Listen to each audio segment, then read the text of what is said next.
প্রিয় শিক্ষার্থী, তোমাদের প্রত্যেককে ঐন্দ্রজালিক শ্রেণীকক্ষে স্বাগত। সরকারি Sheikh Hasina academy and women's কলেজের বাংলা বিভাগের পক্ষ থেকে তোমাদেরকে শুভেচ্ছা। স্নাতক সম্মান শ্রেণীর প্রথম বর্ষের শিক্ষার্থীদের পাঠ্য নকশি কাঁথার মাঠের আলোচনা করছি। আমরা বিগত ক্লাসে দ্বাদশ অধ্যায় আলোচনা করছিলাম। সেখানে দেখেছিলাম রূপাই এবং সাজুর শেষবারের মতো বাক্য বিনিময় এবং রূপাই সাজুর কাছ থেকে বিদায় নিয়ে চলে যাচ্ছে অজানায় সে অচেনা লোকে। আজ আমরা ত্রয়োদশ অধ্যায়ে আলোচনা করব। প্রথমেই এখানে একটি রাখালি গান রয়েছে। গানটি এরকম: বিদেশেতে রইলাম ওর বন্ধুরে, বিধি যদি দিত পাখা, উইরা যায়া দিতাম দেখা, আমি উইরা পড়তাম সোনা বন্ধুর দেশেরে। আমরা তো অবলা নারী, তরুতলে বাসা বান্ধিরে, আমার বদন সুয়াইয়া পরে ঘামরে, বন্ধুর বাড়ি গঙ্গার পার, গেলে না আসিবা আর, আমার না জানো বন্ধু না জানে সাঁতার রে। বন্ধু যদি আমার হও, উইরা আইসা দেখা দাও, তুমি দাও দেখা জুরাক পরাণ রে। চিরন্তন গ্রাম বাংলার রাখালি গান। কোন এক বিরহ কাতর নারী তার সেই প্রাণপ্রিয় পতির জন্য গান গাইতেছেন, অপেক্ষা করতেছেন, তার জন্য চির অপেক্ষায় রয়েছেন। আমরা কাব্য আলোচনা দেখব। একটি বছর হইয়াছে সেই রূপায় গিয়াছে চলি, দিনে দিনে দিনে নব আশালয়ে সাজুরে গিয়াছে ছলি। কাইজায় যারা গিয়েছিল গার, তারা ফিরিয়াছে বাড়ি, শহরের জজ মামলা হইতে সবারই দিয়াছে ছাড়ি। স্বামীর বাড়িতে একা মেয়ে সাজু কি করে থাকিতে পারে, তাহার মায়ের নিকটে সকলে আনিয়ে রাখিল তারে। একটি বছর কেটেছে সাজুর একটি যুগের মতো, প্রতিদিন আসি বুকখানি তার করিয়াছে শুধু ক্ষত। এক বছর পার হয়ে গেল, রূপাই চলে গিয়েছে। এভাবে দিন দিন নতুন নতুন আশা লয়ে প্রতিদিন ভাবে এই বুঝি আসবে, এই বুঝি একটা সমাধান হবে। তাই এভাবে করে সাজুর সেই প্রতীক্ষার সময়গুলো কাটছে। সেই কাইজায় অর্থাৎ মারামারিতে যারা গিয়েছিল প্রত্যেকে একে একে বাড়ি ফিরে এসেছে এবং যে আদালতে মামলা হয়েছিল বিচারক মহোদয় একে একে সবাইকে জামিন দিয়েছে। কিন্তু সে রূপাই আর ফিরে আসতেছে না। তাই সাজু তার স্বামীর বাড়িতে একা ছিল। তখন লোকজন ভাবলো একা স্ত্রী, নতুন বউ একা একা থাকবে, তখন ওর বাবার বাড়িতে গিয়ে তার মায়ের কাছে গিয়ে রেখে আসলো। এবং এই একটি বছর যেন সাজুর কেটেছে এক যুগের মতো মনে হয়েছে। প্রতিদিন তার কাছে মনে হয় এই বুঝি আসতেছে। তার বুকে অসংখ্য ক্ষত, অনেক কষ্টের ব্যথা চিহ্ন যেন বজায় রয়েছে। ও গায়ে রূপার ভাঙা ঘরখানি মেঘ বাতাসে হায়, খুঁটি ভেঙে আজ হামাগুড়ি দিয়ে পড়েছে পথের গায়ে। ওদিকে রূপার ঘরখানি যেন ভেঙে জোরে হামাগুড়ি দিচ্ছে। প্রতি পলে পলে খসিয়া পড়িছে তাহার চালের ছানি, তারও সে আজি জীর্ণ শীর্ণ সাজুর হৃদয় খানি। দুঃখের রজনী যদিও বা কাটে, আসে যে দুঃখের দিন, রাত দিন দুটি ভাই বোন যেন দুঃখেরই বাজায় বিন। কৃষাণীর মেয়ে এতটুকু বুক এতটুকু তার প্রাণ, কি করিয়া সহে দুনিয়া জুড়িয়া অসহ দুঃখের দান। কেন বিধি তারে এত দুঃখ দিল, কেন কেন হায় কেন, মনের মতন কাদায় তাহারে পথের কাঙালি হেন। খুঁটি ভেঙে সেই রূপার বাড়িঘর যেন আজকে পথে হামাগুড়ি দিচ্ছে। তার ঘরের চালখানি জানি খসে পড়েছে। আজকে সাজুর হৃদয়ও জীর্ণ শীর্ণ হয়েছে এবং দুঃখের রজনী, দুঃখের দিন তাদের কাটতেছে। রাত দিন যেন দুটি ভাই বোন তাদের দুঃখের বিন বাজাচ্ছে, দুঃখের বাঁশি বাজাচ্ছে। কৃষাণীর মেয়ে এতটুকু বুক, সে কি করে সইবে, সহ্য করবে এই কষ্ট, এই অসহ্য দুঃখের দান। বিধাতা কেন তাকে এত কষ্ট দিল, তাই তার মনে আক্ষেপ। স্রোতের শ্যাহলা ভাসে সতে সতে, সতে সতে ভাসে পানা, দুঃখের সাগরে ভাসিছে তেমনি সাজুর হৃদয়ে খানা। কোন জালুয়ার মাছ সে খেয়েছে নাহি দিয়ে তার করি, তারই অভিশাপ ফিরিছে কি তার সকল পরাণ ভরি। কাহার গাছের জালি কুমড়া সে ছেড়েছিল নিজ হাতে, তাহারই ছোঁয়া কি লাগিয়াছে আজ তার জীবনের পাতে। তোর দেশে বুঝি দয়া মায়া নাই, হারে নিদারুণ বিধি, কোন প্রাণে তুই কেড়ে নিয়ে গেলি তার আসলের নিধি। নয়ন হইতে উড়ে গেছে হায় তার নয়নের তোতা, যে ব্যথারে সাজু বহিতে পারে না আস্থা রাখিবে কোথা। স্রোতের শ্যাওলা, স্রোত মানে স্রোত, শ্যাওলা বা শৈবাল বলা হয় যেটাকে, স্রোতের যে শ্যাওলা ভাসে সরতে সরতে পানা কুচুরি পানা ভেসে বেড়ায়, তেমনি আজকে সাজুর হৃদয়টা যেন সেই স্রোতের পানার মতো, স্রোতের শ্যাওলার মতো ভেসে বেড়াচ্ছে, তার কোথাও ঠাঁই নেই। তাই আজকে সাজু মনের কষ্টে বলছে, আমি তো কোনো জেলের কাছ থেকে পয়সা না দিয়ে মাছ খাইনি, অন্যায় করিনি, জীবনে কোনো কারো চুরি করিনি, ক্ষতি করিনি। তো কবে কি করেছিলাম আমি যে আজকে আমার এত কষ্ট সহ্য করতে হচ্ছে? আমি কি কোনো জালুয়ার কাছ থেকে করিনা দিয়ে মাছ খেয়েছিলাম? তার অভিশাপে কি আজকে আমার কষ্ট? আবার তিনি ভাবছিল যে আমি কারো একটা জালি কুমড়াও কোনোদিন নিজের হাতে ছিঁড়ি নাই। আমি কি কোনোদিনও অবশ্য সময়ে কিংবা কখনো কি এরকম করে কারো সেই জালি কুমড়া ছিঁড়েছিলাম? তারই ছোঁয়া কি আজকে আমার জীবনে লাগলো? আমার জীবনের থেকে সেই বড় একটি ফল আজকে যেন কে করে নিয়ে গেল। তাই তিনি বিধাতাকে আক্ষেপ করে বলছেন, তোর দেশে বুঝি দয়া মায়া নাই, হারেনি দারুণ বিধি, কোন প্রাণে তুই কেড়ে নিয়ে গেলি তার আসলের নিধি। এদিকে আরও আক্ষেপ করছেন সেই সৃষ্টিকর্তাকে, হায়রে নিদারুণ বিধি, তোমার কি একটু দয়া মায়া নেই? তুমি কোথায় নিয়ে গেছো তাকে? প্রিয় শিক্ষার্থী, এই নকশিকাথার মাঠ কাব্য অবলম্বনে কবিয়াল বিজয় সরকারও একটি সুবিখ্যাত গান রচনা করেছিলেন, তোমরা শুনে থাকবে। সেই গানটির প্রথম লাইন ছিল এরকম, নকশিকাথার মাঠেরে আজো বাজে রূপাই মিয়ার বাঁশেরও বাঁশি। সেখানে একটি চরণে কবিয়াল বিজয় সরকার বলেছিলেন, হারে অকরুণ বিধি, এ তোর বিচার কেমন, তোর বুঝি ভালোবাসার নাই কেউ এমন। অর্থাৎ এত কষ্ট আজকে সাজুর, এই কষ্ট কথাটিকে গাথাটিকে ফুটিয়ে তুলতে গিয়ে পল্লীকবি জসীমউদ্দীনের জন্য বিধাতাকে আক্ষেপ করে বলছেন যে ভালোবাসার কেন এমন করুণ পরিণতি। তেমনি এখানেও বিজয় সরকারের সেই গানের বাক্যের সাথেই যেন এখানে মিল পাওয়া যায়, এবং তাই তো তিনি অনেক আক্ষেপ করে স্রষ্টার কাছে তার মনের মিনতি জানাচ্ছেন। এমনি করিয়া কাঁদিয়া সাজুর সারাটি দিবস কাটে, আনমনে কভু একাশে রয় দীঘল গায়ের বাটে। সে কান্না করতে করতেই তার দিন কাটে। দিনের বেলা সে দীর্ঘ পথের দিকে, বাট মানে পথ, বাটে মানে পথে, গা মানে গ্রাম, দীঘল মানে দীর্ঘ, দীর্ঘ গ্রামের সেই মেটো পথের দিকে সে তাকিয়ে থাকে, এই বুঝি আসতেছে আমার রূপা, এই আসবে। কাঁদিয়া কাঁদিয়া সকাল যে কাটে, দুপুর কাটিয়া যায়, সন্ধ্যার কোলে দীপ নিবু নিবু সোনালি মেঘের নায়।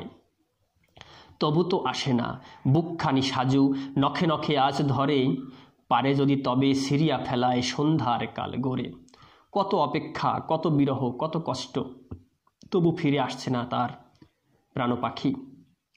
মেয়ের এমন দশা দেখে মার সুখ নাই কোনো মনে, রূপারে তোমরা দেখেছো কি কেউ সুধায় সে জনে জনে।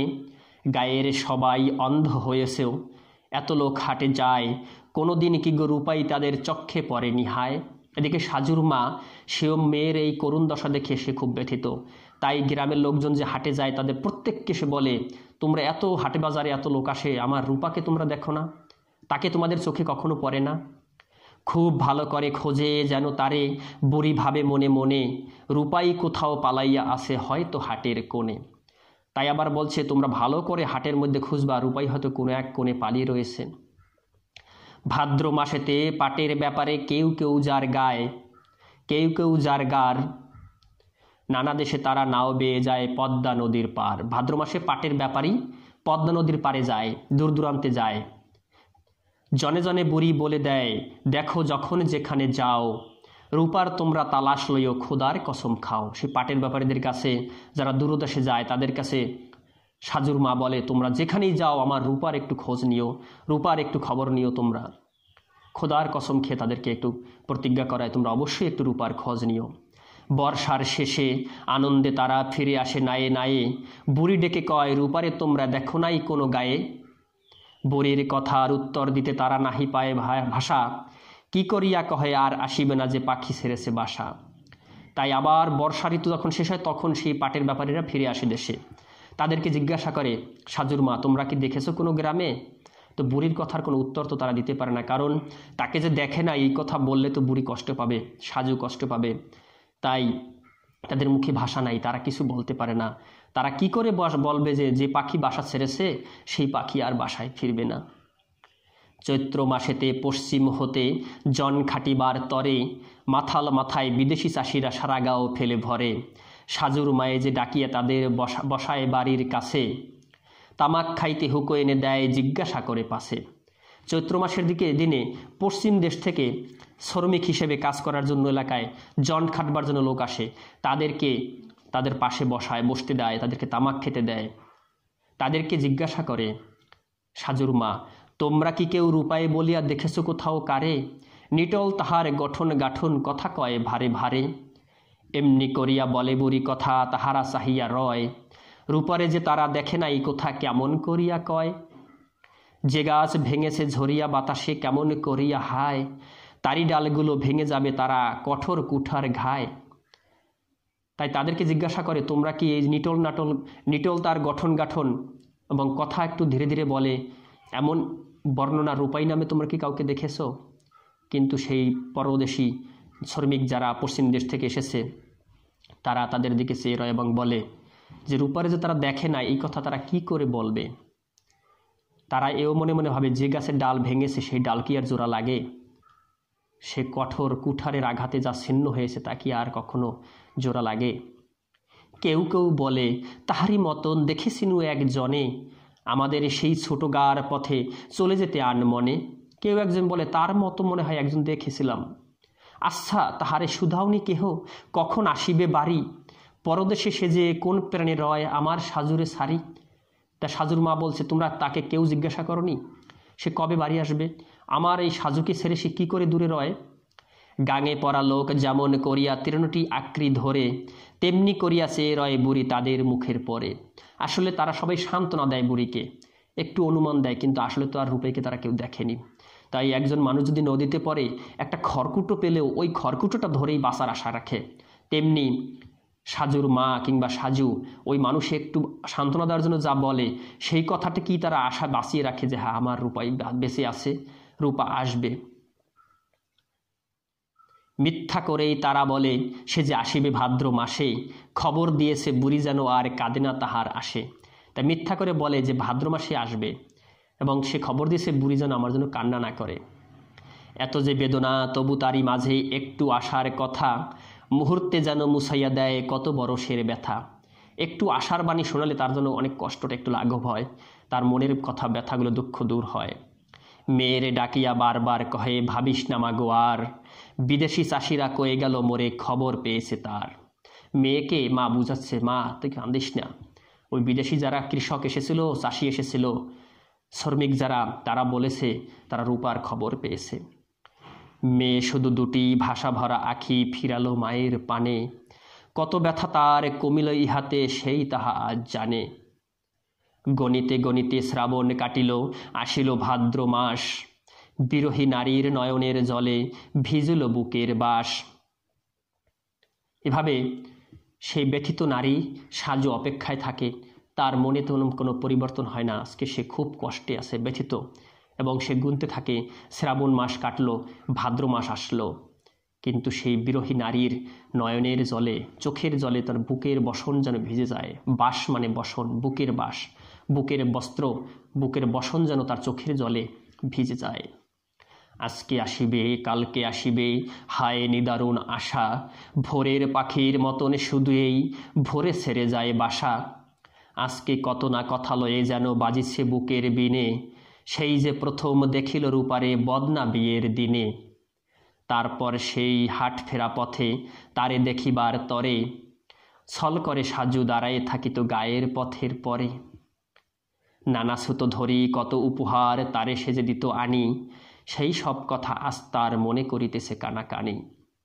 সারা নদী ভরি জাল ফেলে জেলে যেমনি করিয়া টানে, কখন উঠায় কখন নামায় যত লয় তার প্রাণে। তেমনি সে তার অতীতের আজি জালে জড়াইয়া টানে, যদি কোনো কথা আজিকার দিনে কথা কয়ে যায় নবমানে। সাজু অপেক্ষায় থাকে আজ আসবে নয়তো কাল আসবে, এই তো নিদারুণ আশা নিয়ে।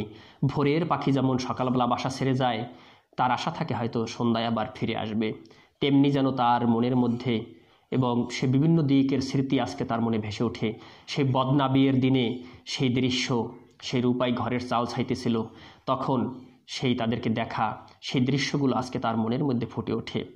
আবার আরও মনে পড়ে সে রূপা হাট থেকে ফেরার পথে ছলনা করে মিথ্যা বলে তাদের বাড়ি দিয়ে আসতো শুধু সাজুকে একবার দেখার জন্য, বিভিন্ন রকমের ছলনা করত, কত ছুতোয় নাতায় কতভাবে এটা সেটা এনে দিত সাজুকে, বিভিন্ন জিনিস কিনে এনে দিত।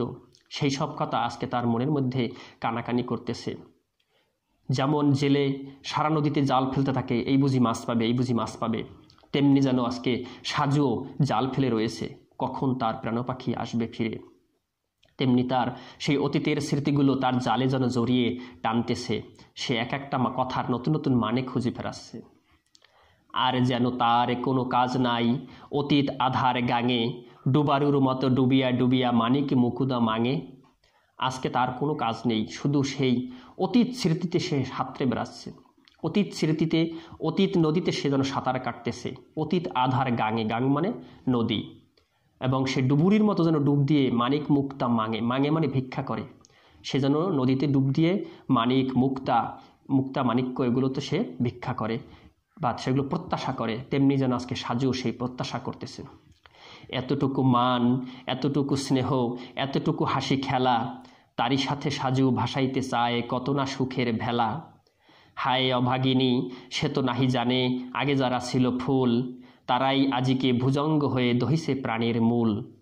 যে বাঁশি শুনিয়া ঘুমাইত সাজু, আজি তার কথা সরি, দহন নাগের গলা জড়াইয়া একা জাগে বিভাবরী।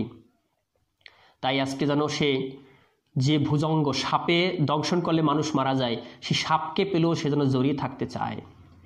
যে বাঁশি শুনে সে সাজু ঘুমিয়ে পড়ত, আজকে সেই বাঁশির কথা স্মরণ করে, সেই দহন নাগের গলা জড়িয়ে যেন তার রাত্রি কেটে যায়, বিভাবরী মানে রাত, এবং রাত কেটে যায়। মনে পড়ে আজ সেই শেষ দিনে রূপার বিদায় বাণী, মোর কথা যদি মনে পড়ে তবে পড়িও সিঁদুর খানি। আরও মনে পড়ে দীনদুঃখীর যে সারা ভরসা নাই, সেই আল্লাহর চরণে আজিকে তোমারে সঁপিয়া যায়। আজকে তার সেই বিদায়ের দিনে শেষ কথাগুলো বারবার থেকে থেকে মনে পড়তেছে। আমার কথা মনে পড়লে তুমি কাজল দিও, সিঁদুর পরো, এবং আল্লাহর চরণে তোমাকে আমি সমর্পণ করে যাই, সেই কথাগুলো আজকে সাজুর বারবার যেন মনে পড়ছে। হায় হায় পতি, তুমি তো জানো না কি নিঠুর তার মন, সাজুর বেদনা সকলেই শোনে, শোনে না সে একজন। গাছের পাতারা ঝরে পড়ে পথে, পশু পাখি কাঁদে বনে, পাড়া প্রতিবেশী নীতি নীতি এসে কেঁদে যায় তারি শনে। হায় রে বধির, তোর কানে আজ যায় না সাজুর কথা, কোথা গেলে সাজু জুড়াইবে এই এক বুক ভরা ব্যথা। হায় হায় পতি, তুমি তো সারিয়া রয়েছ দূরের দেশে, আমার জীবন কি করে কাটিবে কয়ে যাও কাছে এসে। দেখে যাও তুমি, দেখে যাও পতি, তোমার লাউয়ের লতা, পাতাগুলি তার উনিয়া পড়েছে লয়ে কি দারুণ ব্যথা। হালের খেতেতে মন টিকিত না, আধা কাজ ফেলে বাকি, আমারে দেখিতে বাড়ি যে আসিত করি কত রূপ ফাঁকি। সেই মোরে সেরে কি করে কাটাও দীর্ঘ বরষ মাস, বলিতে বলিতে ব্যথার দহনে থেমে আসে যেন শ্বাস। আজকে তার পতির জন্য, প্রাণপ্রিয় স্বামীর জন্য তার অনেক কষ্ট। সে পশু পাখি যেমন কাঁদে বনে, তেমনি যেন সে হারিয়ে কান্না করতেছে, যেন আজকে বধির হয়ে যাচ্ছে। সাজুর কথা কেউ শোনে না, সেই সৃষ্টিকর্তাও যেন তার কথা শোনে না। নকশি কাঁথাটি বিছাইয়া সাজু সারা রাত আঁকে ছবি, ও যেন তাহার গোপন ব্যথার বিরহিয়া এক কবি। অনেক সুখের দুঃখের স্মৃতি ওরি বুকে আছে লেখা, তার জীবনের ইতিহাস খানি কহিছে রেখায় রেখা। এই কথা যবে আরম্ভ করে তখন সে একদিন, কৃষাণীর ঘরে আদরিণী মেয়ে সারা গায়ে সুখসীন। স্বামী বসে তার বাঁশি বাজায়েছে, সেলাই করেছে সেজে, গুনগুন করে গান কবু রাঙা ঠোঁটেতে উঠেছে বেজে। আবার নকশি কাঁথাটি মেলে ধরে আবার সাজু তার সেই গোপন বিরহিয়া ব্যথার ছবি সে অঙ্কন করে, যেন কবির মতো।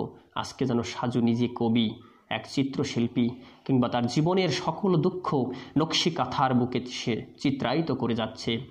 সে প্রথম যেদিন সে নকশি কাঁথা সেলাই শুরু করেছিল, সেদিন ছিল সুখী সমৃদ্ধ এক নারী, সুন্দর দাম্পত্য জীবনের অধিকারী এক নারী। সেদিন কৃষাণীর এক আদরণী মেয়ে ছিল। আজকে তখন ছিল তার স্বামী বাঁশি বাজাতো, সেলাই করে বসে বসে সে সেলাই করতো, গুনগুন করে ঠোঁটে গান বাজত। সেই কথা আজও মেলিয়াছে সাজু, যদিও সেদিন নাই, সোনার স্বপ্ন আজিকে তাহার পুরিয়া হয়েছে ছাই। তাই সেই কথা আজকে সাজু মেলে ধরেছে, সোনার স্বপ্ন যেন পুরে ছাই হয়ে গিয়েছে। খুব ধরে ধরে আঁকিল যে সাজু রূপার বিদায় ছবি, খানিক যাইয়া ফিরে ফিরে আসা আঁকিল সে তার সবই। আঁকিল কাথায় আলু থালু বেশে চাহিয়া কৃষাণ নারী, দেখিছে তাহার স্বামী তারে যায় জনমের মতো সারি। আজ সাজু নকশি কাথায় তার সেই বিদায় দিনের ছবি অঙ্কন করতেছে। খানিক ফিরে ফিরে যায়, আবার ফিরে তাকায়। রূপা সেই দৃশ্য সে অঙ্কন করলো। আরও কি অঙ্কন করেছে জানো? আলুথালু বেশে সেই কৃষাণী নারী চেয়ে রয়েছে তার পথপানে। তার প্রাণপ্রিয় স্বামী চিরদিনের জন্য হয়তো ছেড়ে চলে যাচ্ছে, তাই তাহার স্বামীর সেই জনমের মতো ছেড়ে চলে যাওয়ার দৃশ্য আলুথালু বেশে এক চুল এলোমেলো ধরা এক কৃষাণী নারীর ছবিও তার পাশে সে অঙ্কন করে। আঁকিতে আঁকিতে চোখে জল আসে, চাহনি যে যায় ধুয়ে, বুকে কর হানি কাঁথার উপরে পড়িল যে সাজে শুয়ে। অঙ্কন করতে করতে তার চোখে জল আসে, আবার জল ধুয়ে যায়। এইভাবে সে বুকের উপর যেন তার কর দিয়ে আঘাত করে, বাহুদার আঘাত করে, এবং এভাবে সে কাঁথার উপরে সাজু শুয়ে পড়ে। এমনি করিয়া বহুদিন যায়, মানুষে যত না সহে, তার চেয়ে সাজু অসহ্য ব্যথা আপনার বুকে বহে। তারপরে শেষে এমনি হইল বেদনার ঘায়ে ঘায়ে, এমন সোনার তনুখানি তার ভাঙিল ঝরিয়া বায়ে। কি যেন দারুণ রোগেতে ধরিল উঠিতে পারে না আর, শিয়রে বসিয়া দুঃখিনী জননী মুছিল নয়ন ধার। হায় অভাগীর একটি মানিক খোদা তুমি ফিরে চাও, এরে যদি নিবে তার আগে তুমি মায়েরে লইয়া যাও। ফিরে চাও তুমি আল্লাহ রসুল রহমান তব নাম, দুনিয়ায় আর কহিবে না কেহ তারে যদি হও বাম। এমনি করতে করতে সাজু কঠিন রোগে আক্রান্ত হয়ে পড়ে, তার শরীর ভেঙে পড়ে এবং কঠিন রোগে ধরল। তখন সাজুর মা প্রার্থনা করতেছেন পরম করুণাময় আল্লাহ তাআলার কাছে, হে আল্লাহ, তুমি আমাকে আগে নিয়ে যাও, আমার কন্যাকে তুমি আগে নিচ্ছ কেন? আমি মা, আমি বৃদ্ধ, আমি মরি, কিন্তু আমার কন্যাটা বেঁচে থাকুক। মেয়ে কয়ে মাগো তোমার বেদনা জানি আমি সব জানি, তার চেয়ে যে গো অসহ্য ব্যথা ভাঙে মোর বুক খানি। সোনামা আমার চক্ষু মুছিয়া কথা শোনো খাও মাথা, ঘরের মেঝে মেলে ধরো দেখি আমার নকশি কাঁথা। একটু আমারে ধরো দেখি মাগো, সুসুতা দাও হাতে, শেষ ছবিখানা একে দেখি যদি কোনো সুখ হয় তাতে। সাজুকে কান্না করে বলছে, মা তোমার ব্যথা আমি বুঝি, কিন্তু তার চেয়ে আমার তো বুক ভেঙে যাচ্ছে। তুমি একটু ঘরের মেঝেতে ফ্লোরে আমার নকশি কাঁথাটা তুমি একটু মেলে ধরো, আমার হাতে একটু সুসুতা দাও, আমি শেষবারের মতো শেষ ছবিটা আমি কাঁথার উপরে অঙ্কন করি। সেই রোগা পাণ্ডুর কষ্টে জর্জরিত সাজুর হাতে সুসুতা দিল। পাণ্ডুর হাতে সুস লয়ে সাজু আঁকে খুব ধীরে ধীরে, আঁকিয়া আঁকিয়া আঁখি জল মুছে দেখে কত ফিরে ফিরে। কাঁথার উপরে আঁকিল যে সাজু তাহার কবর খানি, তারি কাছে এক গেও রাখালের ছবি খালি দিন টানি। রাত আন্ধার কবরের পাশে বসি বিরহীর বেশে, অঝরে বাজায় বাঁশের বাঁশিটি বুক চায় জলে ভেসে। শেষবারের মতো সাজু সে রোগগ্রস্ত অবস্থায় সুসুতো দিয়ে তার কবরখানি অঙ্কন করল এবং সেখানে একজন গ্রাম্য রাখালের ছবিও টানিয়ে দিল। এবং সে রাত্র অন্ধকারের দৃশ্য, সেই কবরের পাশে বসে কোনো এক বিরহী যেন বাঁশি বাজায়, বুকের জলে ভেসে যায়, এমন দৃশ্য, এমন চিত্র অঙ্কন করল সাজু। মনের মতন আঁকি এই ছবি দেখে বারবার করি, দুটি পোড়া চোখ বারবার শুধু অশ্রুতে উঠি ভরি। দেখিয়া দেখিয়া ক্লান্ত হইয়া কহিল মায়ের ডাকি, সোনামা আমার সত্যি যদি তোরে দিয়ে যাই ফাঁকি। এই কাঁথাখানি বিছাইয়া দিও আমার কবর পরে, ভোরের শিশির কাঁদিয়া কাঁদিয়া এরই বুকে যাবে ঝরে। সে যদি গোয়ার ফিরে আসে কবু তার নয়নের জল, জানি জানি মোর কবরের মাটি ভিজাইবে অবিরল। হয়তো আমার কবরের ঘুম ভেঙে যাবে মাগো তাতে, হয়তো তাহারে কাদাইতে আমি জাগিব অনেক রাতে। এ ব্যথা সে মাগো কেমনে সহিবে বলো তারে ভালো করে, তার আখি জল ফেলে যেন এই নকশি কাঁথার পরে। মোর যত ব্যথা মোর যত কাদা এরই বুকে লিখে যাই, আমি গেলে মোর কবরের গায়ে এরে মেলে দিও তাই।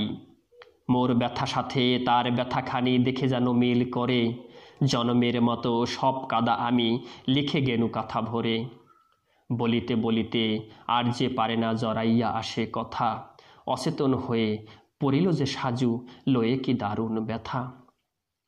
আজকে মনের মতো করে সাজু চিত্রাঙ্কন করল, তার দুটি পুরা চোখে যেন চোখের জলে ভরে উঠল।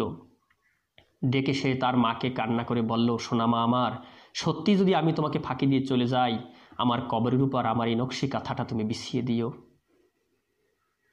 ভোরের শিশির সেখানে কান্না করবে এই নকশি কাঁথার উপরে, এবং সে যদি কখনো ফিরে আসে আমার প্রাণপ্রিয় পতি রূপা, তাহলে সে এখানে তার নয়নের জলে এই কবরের মাটি সে ভিজাবে। হয়তো তাতে আমার কবরের ঘুম ভেঙে যাবে, এবং হয়তো অনেক রাতে আমার রাত ভেঙে আমি ঘুম থেকে উঠব। এই ব্যথা মা আমি কি করে সহ্য করব, তারে ভালো করে বুঝিয়ে বলো। আমার আখি জল ফেলে যেন সে নকশি কাঁথার উপরে দেয়। মোর যত ব্যথা আছে, যত কান্না আছে, এই বুকে আমি লিখে যাই। আমি মরে গেলে কবরের বুকে এই নকশি কাঁথা তুমি আচ্ছাদন হিসেবে ব্যবহার করো। আমার যত ব্যথা সব কিছু মিল করে আমার জনমের মতো সকল কান্না সব কিছু আমি এই কাঁথা ভরে আমি রচনা করে গেলাম। এই বলতে বলতে যেন তার মুখে আর কথা আসে না, অচেতন হয়ে পড়ে গেল। কানের কাছেতে মুখ লয়ে মাতা ডাক সারি কেঁদে কয়, সাজু সাজু তুই মোরে ছেড়ে যাবি এই তোর মনে লয়। আল্লাহ রসুল বুড়ি বলে হাত তুলে, দিনদুঃখীর শেষ কান্নায় আজকে যেও না ভুলে। দুই হাতে বুড়ি জড়াইতে যায় আধার রাতের কালি, উতলা বাতাস ধীরে ধীরে যায় সব খালি সব খালি। সোনার সাজুরে মুখ তুলে চাও বলে যাও আজ মোরে, তোমারে সারিয়া কি করে যে কাটিবে একলা ঘরে। দুঃখিনী মায়ের কান্নায় আজি খোদার আরশ কাঁপে, রাতের আধার জরাজরি করে উতল হাওয়ার দাপে। এক করুণ দৃশ্যের অবতারণা। সাজু শেষবারের মতো সে যেন শুয়ে পড়ল। তাই দুহাত তুলে আল্লাহর কাছে প্রার্থনা করছে, হে আল্লাহ রসুল। সেই বৃদ্ধ মাতা সাজুর মা বুড়ি হাত তুলে বলে, দিনদুঃখীর শেষ কান্না তুমি ভুলে যেও না। আজকে আমার সোনামা চলে গেল আমাদের ছেড়ে, কি করে আমি একা থাকব এই পৃথিবীর বুকে। আজকে দুঃখিনী মায়ের কান্নায় যেন খোদার আরশ যেন কেঁপে উঠছে, রাতের আধার যেন জরাজরি করে উতল হাওয়ায় দাপাদাপি করে যাচ্ছে। এক করুণ পরিণতি, করুণ দৃশ্য আমরা এখানে দেখতে পেলাম। এক ট্র্যাজেডি, যেন সেই নকশি কাঁথার মাঠের অমর গাথা কাব্যের সেই নায়িকা সাজুর এক শেষ বিদায়, ইহজনমের বিদায় আমরা এই পর্বে দেখতে পেলাম। তোমরা দেখবে এখানে একটি চিত্র রয়েছে, সাজু কিভাবে শুয়ে আছে শেষবারের মতো, সেই এক দৃশ্য এখানে চিত্রশিল্পী চিত্রাঙ্কন করেছেন। তো প্রিয় শিক্ষার্থী, আমরা এই ত্রয়োদশ অধ্যায়ে এক করুণ পরিণতি চিত্র দেখলাম। তোমরা সুন্দরভাবে পাঠ করবে এবং ক্লাসটি দেখবে। তোমাদের প্রত্যেকের জন্য শুভকামনা রইল।